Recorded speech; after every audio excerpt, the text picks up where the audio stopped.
I think we are at critical mass. Mr. Treasurer, would you please call the roll? 342. Ms. Hudson? I'm here. Mr. Peretti? Here. Ms. Gibbs? Ms. Zeranin? Yes. Mr. Hemphill? Mr. Robinson? And Mr. Johnson? Present. Okay. We have 4 out of 7, so we have quorum. And Ms. Gibbs has said she was on her way. She texted both President Baker and myself, so hopefully that will her momentum will continue. So, so today we have a very short agenda, as we discussed at our last meeting. That the treasurer would review the 5-year forecast update based on our comments from our last meeting, and then this would, assuming the committee is comfortable with the presentation, then this will then go to the board at our board meeting next Tuesday. So, Mr. Treasurer, I'll turn it over to you, please.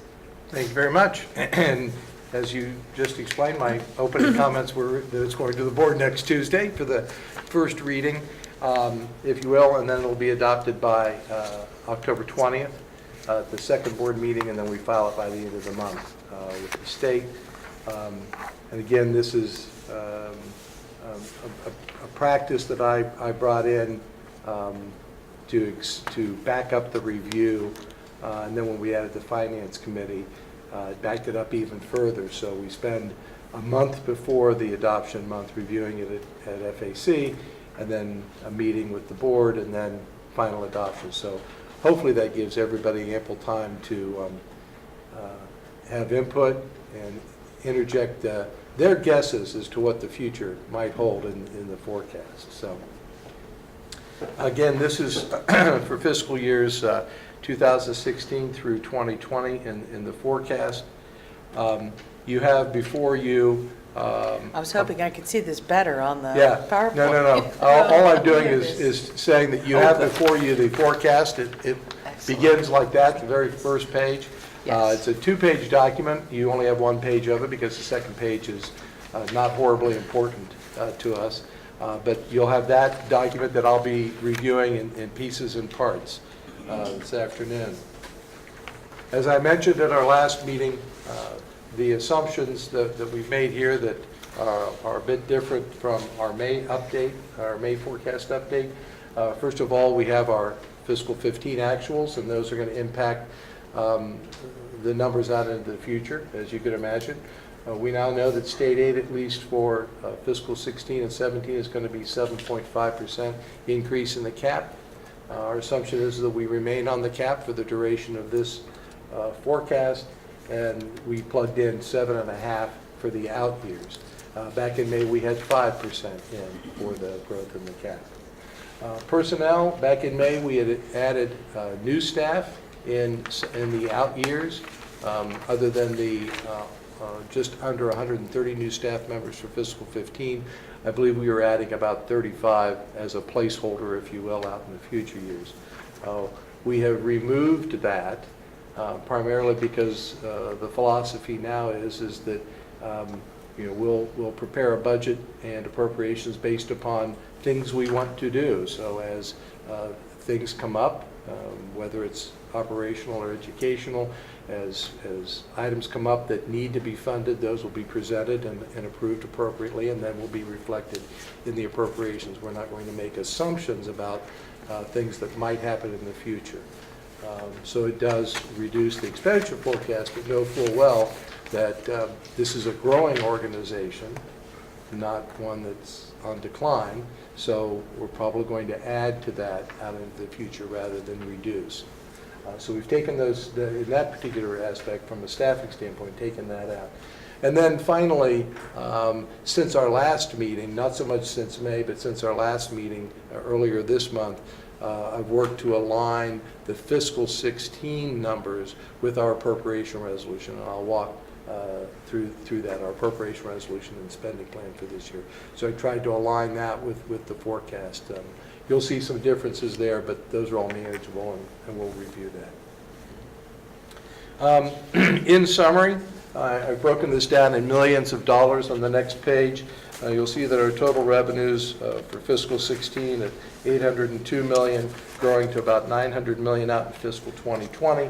Expenditures of $844 million in 16, growing to about $971 million in 2020. I think what is most notable here is that in all 5 years of the forecast, our expenditures exceed our revenues. So we are eating away at our available cash balance over time, and as you can well imagine, that's a situation that cannot continue ad infinitum. The cash balance, as you see, we began this fiscal year with $138 million, and over time in this forecast, it will dwindle to a deficit position of $134 million if all the assumptions and calculations underlying this forecast come true. The year that we have tended to look at most notably is fiscal 18, because back in May, that was the first year that we were in a deficit position. And over time, that has changed as we've modified and updated these projections. Right now, with the proposed forecast this afternoon, FY18 ends up at about $2 million positive. It's positive, but certainly, as I've said before, our 30-day cash, and that's something I have not added in here, just dawned on me. I didn't add the 30-day cash line in there for reference, so I will do that when I bring it back to the board. I'm sorry. It just dawned on me because I knew that I just totally forgot. Our 30-day cash is around $70 million. So clearly, that wouldn't be sufficient to meet that target. But that balance in 18 has gone anywhere from a 56 negative back in May to about 6 million negative when I did a quick update in July and August relative to the final state budget numbers and the FY15 numbers being final. Back when we met on the 18th, it was about 23 million. We've tweaked some numbers here, primarily in the tuition area, and now we're down to this 2 million positive. So as you can see, the tweaks that we do over time, things can move in the 10 to 20 to $30 million range fairly easily. So that's where we are in a nutshell, if you will. I wanted to, as I did before, walk you from May to this October forecast using the years 2015 through 2019, because that's what was in the forecast for May. The first column, fiscal year 15, is reflects the changes. Now these are change numbers, not the actual numbers themselves, but it's basically October, the October numbers minus the May numbers to get what the change is, positive or negative. The fiscal 15 shows the impact of the actual numbers coming in. The assumption about the 7.5% state is on the purple highlighted line there, 1.035. You'll see that is the major increases in revenue over time. Now, when I report out on the monthly plan, I've condensed several of these lines, but for the forecast, I have to keep them separate. So, as I've mentioned before, the differentiation between 1.035 and 1.040 is really an accounting issue, not a actual state revenue calculation kind of issue. So, we factored that 7.5% growth all into that one line. On the expenditure side, you'll see that there really hasn't been much change since May, primarily on the personal services side. We know that 15 came in under what we had been projecting in the plan, so we reflected that out into the future years. As you can see in 18 and 19, that reflects those 35 positions that we had and we took them out.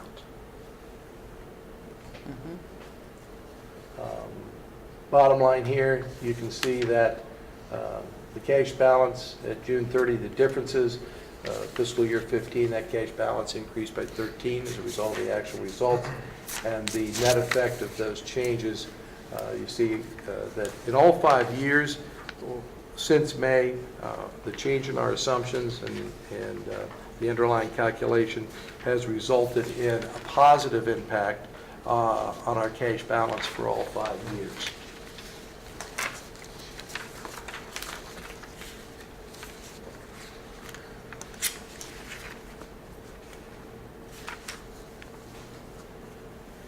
What I also wanted to show you is how this forecast compares to our current spend, but just for fiscal year 16, to see how we've aligned that. And you'll see here where the differences lie. Most notable here is what we did in the spend versus what's in the plan. And the spend comes from the appropriation, primarily driven by the appropriation. And of course, all these documents have been developed over time with different pieces of information and different certainty about pieces of information. So we were preparing the forecast for May 1st. After that, we did the appropriation resolution, and I told you we had to align the forecast to the appropriation resolution as we got down the road. I used the appropriation resolution primarily to drive the spending plan. And then after that, we go in and we look at, well, what do we know now that we want to put in the forecast? So you can see that this is kind of a living, breathing process, and so these numbers will move over time. Personnel services, as you can see, the spend is in the forecast about $1.5 million, or I'm sorry, the forecast is $1.5 million less than the spend. Again, that's as a result of the fact that we didn't have the actual numbers for 15 when we did the appropriation resolution for 16. Most notable is purchase services, and I will delve into that to show you where those changes have come about and what we know and what we don't know about what's going on in purchase services. Purchase services in the forecast and in our notes, this is the layout from our notes that I'll present to the board next month. We have an all other line, but then we break down tuition, community school costs, ed choice vouchers, STEMs, and utilities as particular line items we break out in the forecast.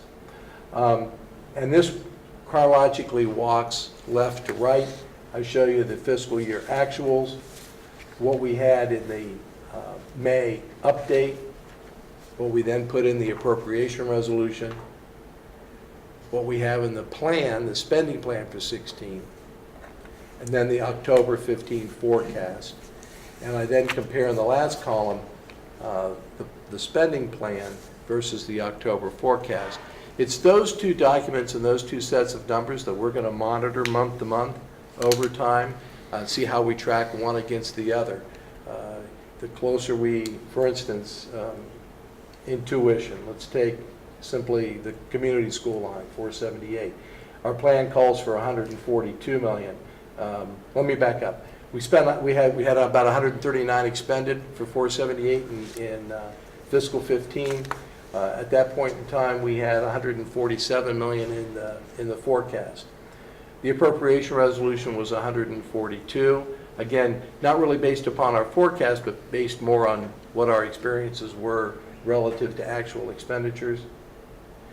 So I used the appropriation resolution to generate the spending plan, so that's why it's 142 as well. But as we got into actually looking at estimates for the actual cost, the number of children, the additional children that might go out of the district to charter schools, factoring that into the plan, you get back to an October number that looks very similar to the May number of 147 million. So the closer, in this particular case, the closer we come to the forecast number, the more likely it is that we might be about $4 million short in appropriation or $4 million over our spend. We won't get a good feel for these three lines, the tuition to other districts, community school, and ed choice, until later this year, a month or so, when we start seeing the actual enrollments come in. So, because it's a living document, we're going to track the actuals against these two and know that, hey, we may be moving closer to the forecast or we may be moving closer to the spending plan to see which one's more realistic. Because I just don't know at this point. So will that be about December? Then we would start to see that trend? I would hope that our October numbers have a pretty good update. Oh, okay. And that will be reported out in November. In November, good. So it might be November when we get a different picture of where we are. Okay. I'm pulling data now every month on where all, I think Mr. Purdy asked about where are all the dollars going, in which schools. And I'm developing a database of all of that over time so that we can see how that changes. That'll be descriptive. I don't know how predictive it will be, but at least we can see where those changes have occurred over time. Okay. Did you have a question, Tom? You asked it. Stan? Yes. Yeah, please. Okay. In like lay language, could you just, as a reminder to people, help them understand that while the numbers may be growing and students going out, numbers are growing in the district as well by 5% this year, but because we're on the cap, we don't realize an increase, whereas when students leave the district, we do realize a deduct. Is that accurate? Did I say that? That is very good lay terms. Okay. Yeah, I think we've had some great discussion about the cap and that impact, so I think we're there in terms of understanding that. And I'm hoping to be able to tabulate. Typically, the deduct is a blend because it depends upon the category of student that leaves the district and under what program. So while you might hear some verbiage out there, this is, well, it's so much for this student, but when we actually get the deduct, community schools could be a combination of that, so we have to use a kind of a blended number. But hopefully in the tabulation of this data, we'll be able to look and see by category, by school, if you will, how much each child is costing. Again, descriptive, don't know how much predictive ability we'll have there, but it'll certainly be very descriptive as to what that is. But Dr. Good's right. We'll be able to see those dollars going out, but we won't see a corresponding change in our calculation because we're capped for these students that come in. So is that So I called a think catch-22? I was thinking we would have that discussion then in November, but, with the 5% or the trends you're seeing now, is there anything in this forecast that should be adjusted at this point? I'm thinking on the expenditure side, given the increase in the students. From my perspective, it could, depending on where those students lie in the grade level configurations, it could in fact implicate our staffing. It's early to say. I guess my point in bringing it up was to suggest that as the board may entertain a legislative agenda in the future, and we talk a lot about parity, this might be one of those issues where if community school numbers increase, the deduct increases, whereas the district school students increase, there's no increase in revenue to support them when we're on the cap. Yeah, so right now, like this forecast doesn't include any additional staffing. Correct. So if we had to do that, it would be an adjusting factor. And I think Mr. Gooding had mentioned when we talked about all that staffing and we went through all the budget, there was that, what happens after school opens? Yes. We've not addressed what happens after school opens. We have more children or less children. It seems like we're having more. So we have to figure out how is that going to impact our expenditure side without a corresponding increase in revenue. Have you got any feedback as to where that 5% growth is coming? Is it in the high schools, is it in elementary? Is it English as a second language? I mean, is it too soon to tell that? I don't growth have is coming? That's that a data. Dr. Good question. I do have some of that data. In fact, we've seen those increases in all but 2 grade levels, the greatest increase being a 27% increase in our freshman class. Many more students are matriculating from 8th to 9th grade, which was a goal for us. Not an explicit goal, but so is it in the English as a second language? Actually, the greatest increases were on the Near East side. Our greatest new American population is in the far northeast quadrant. So my assumption would be no, but we'll have to drill that data further. I think as we get some more descriptive data into where the dollars are going, that'll help everyone have an idea of how it flows over time Right. and give us strategies to deal with it. Yes. And modifying the cap would be State House, right? Yes. Okay. Yeah. I think it's for us, so it sounds like we have more accurate data in November. Then it could come back to the committee to evaluate if we're so comfortable with these estimates. And perhaps at that time, if the chair chooses, we could talk a little bit about the allocation process, because reductions or increases in FTE there's not a magical algorithm that can be used to predict FTE. If all of those students are English as a second language, it's a very different equation, a very different ratio for supporting them, particularly if they're spread across kindergarten through 12th grade instead of all at the 9th grade level, where you get a critical mass and could hire fewer to accommodate that increase. So it's very complex, but it's worthy of some discussion to understand all the nuances. That would be great. Could I just, Yeah. as I said earlier, this is an ongoing process. We've got a plan, a spending plan based upon one set of assumptions. We've got a forecast. We'll track against those, and then we've got what's actually going on educationally in the district. What are we doing? What do we need to do?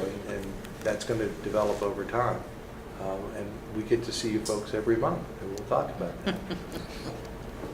So I think it brings us to, That's just a repeat of an earlier Right. slide as the summary. yes? That, at a very summary level, is what I intend to prepare to the board or present to the board. And it'll be as straightforward and simple as that discussion. I understand the next board meeting hopefully will be succinct, maybe. I don't know. I'll keep my comments to a minimum. Okay. Well, we should. It's a goal. I know. Stan, I think if you need to share whatever you feel comfortable, we don't want to hold anything back from the board on this.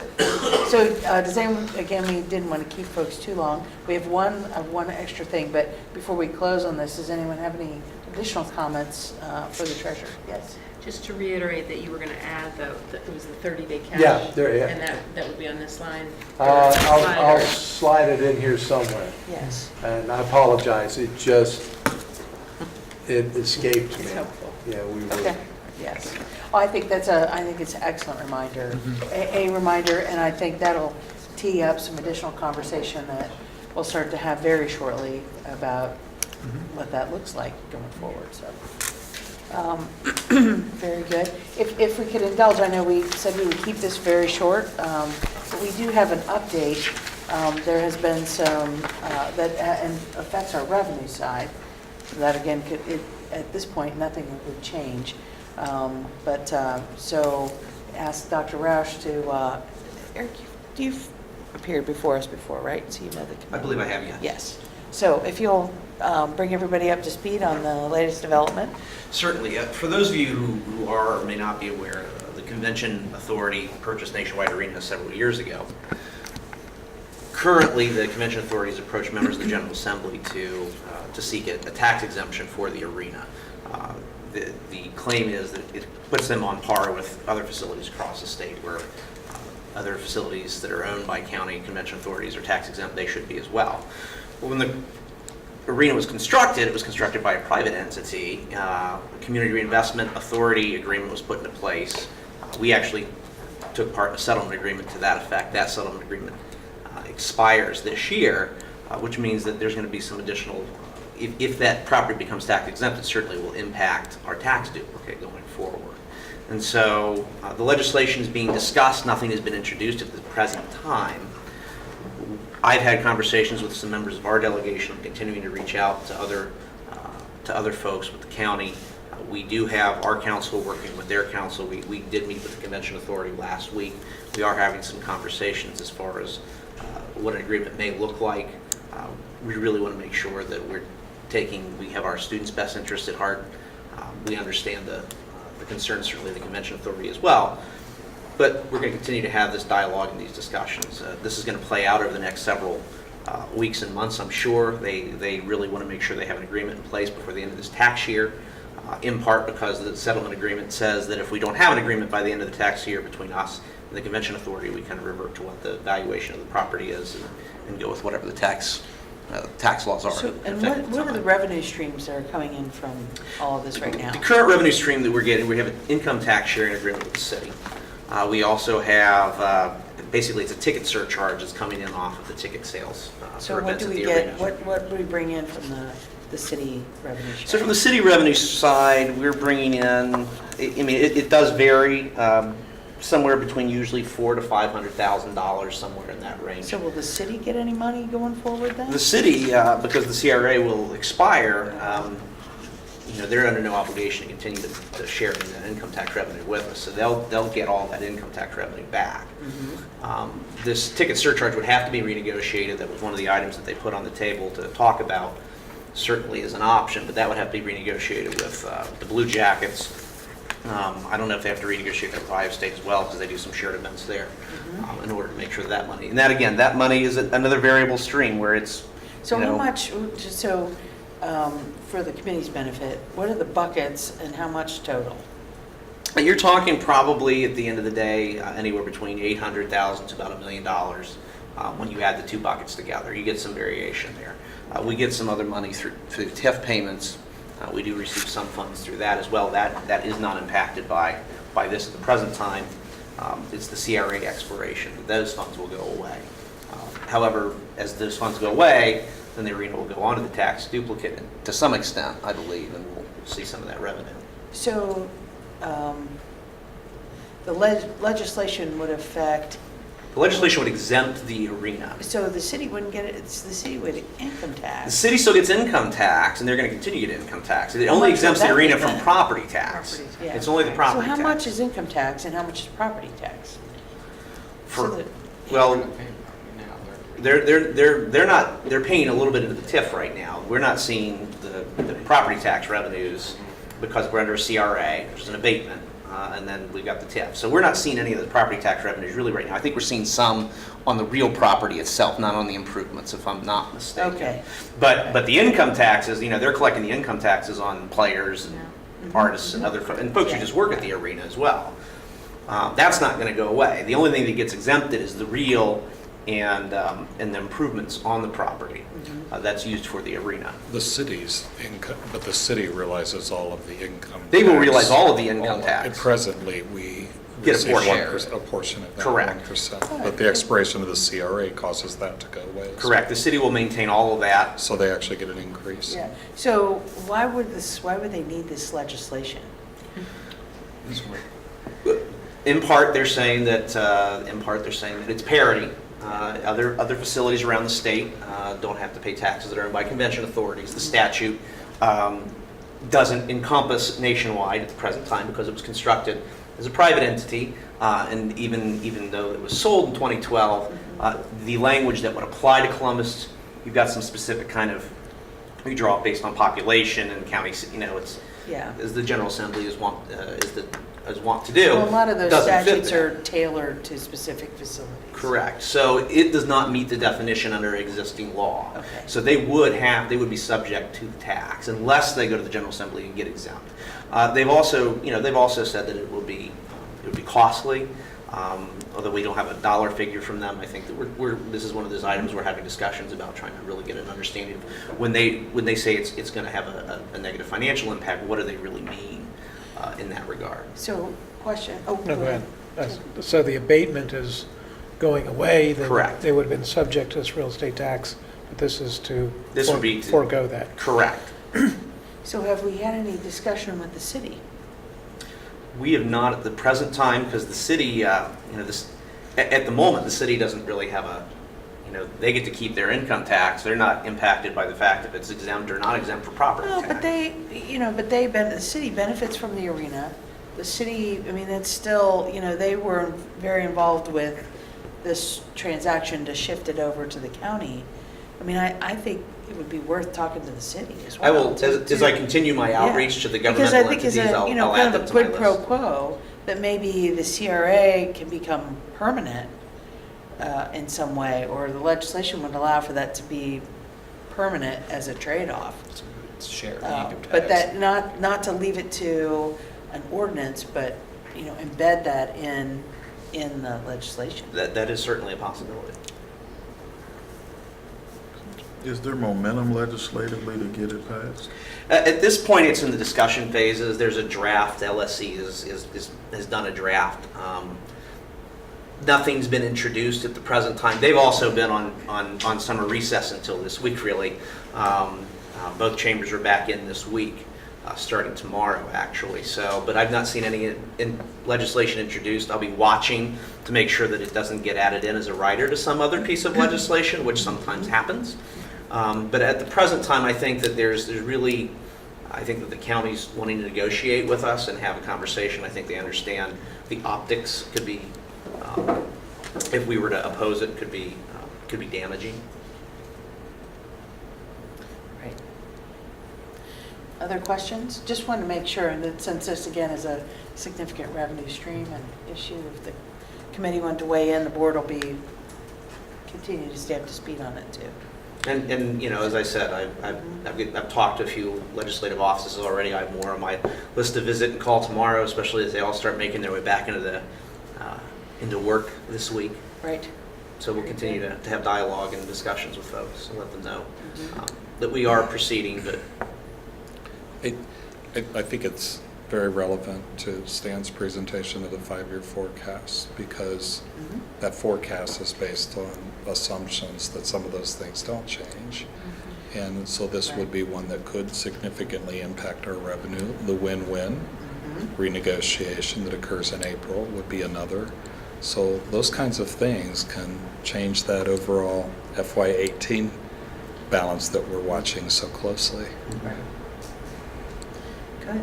and a thing that changes now, as I'm sure Stan has pointed out before, snowballs in the out years. Yeah. Exactly.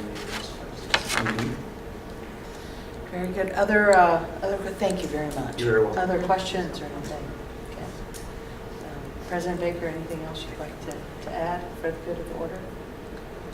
Well, I'll speak very briefly to the issue that we were just discussing. We did have a good meeting with the authority executive director and their board chair and council last week, and so I was somewhat encouraged to hear them say that they would like to keep the district whole, at least as it relates to the income that we've received from the ticket surcharge.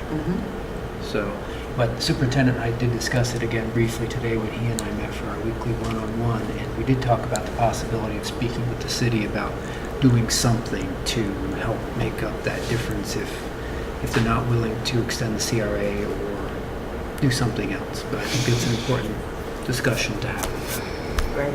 Very good. Yes.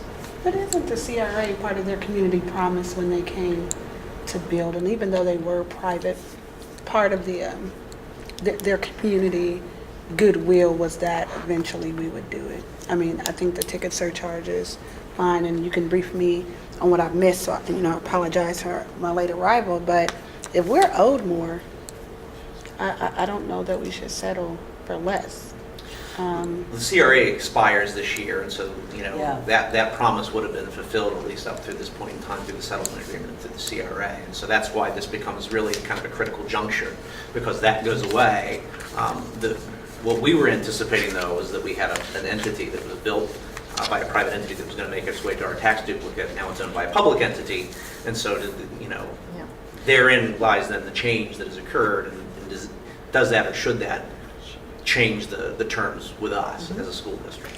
Well, I'm thinking, and I won't belabor the point, but we work with CODA as well, and we're both public entities, although they take a different stance when they work with us. So I would want us to be as affirmative in what is going to be best for our district as other public entities that we work with are as affirmative for them, even though we want them to be more flexible. If everyone gets abatements, eventually that adds up in what is not coming to the district. So that's just my feeling on that. I know you'll navigate us well. Very good. Other questions? All right, well, do we have a motion to adjourn? So moved. All right, thank you so much.